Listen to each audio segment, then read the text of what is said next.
অবশ্যই ইচ্ছা আছে, যেহেতু জুলাই আগস্ট নিয়ে করা হয়েছে।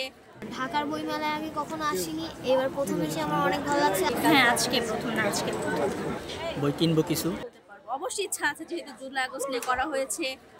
একদম একটা ঘটনা ঘটে গিয়েছে আমাদের দেশে, ওটা নিয়ে যেহেতু বই বেরোচ্ছে অবশ্যই আমরা নিবো, সেটা কিনবো, পড়বো, আমার ছোট বোনকে পড়াবো, কিন্তু ওরা ছোটরা জানে না। অপেক্ষা করা হয়েছে, হিমুর বিয়ে, তারপর হলুদ হিমু, নীল, 5টি নীলপদ্ম, প্রায় পড়া হয়েছে। ভালোই লাগছে, 1 বছর পরে আবার এত কিছু পরে। বইমেলায় আমি আগে ঢাকার বইমেলায় আগে কখনো আসিনি, এবার প্রথম এসে আমার অনেক ভালো লাগছে। আমি 3টা বই কিনছি।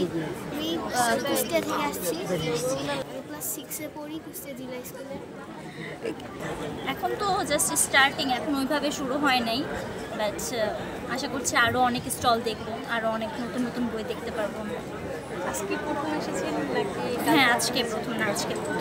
হ্যাঁ, ভালোই লাগছে, এখন তো মাত্র আসলাম, ঘুরে ঘুরে দেখতেছি। পছন্দের লেখক আছে কিনা?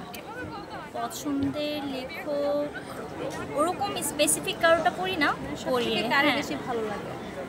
আমি ওইভাবে স্পেসিফিক লেখকেরটা পড়ি না, আমি বই স্পেসিফিক।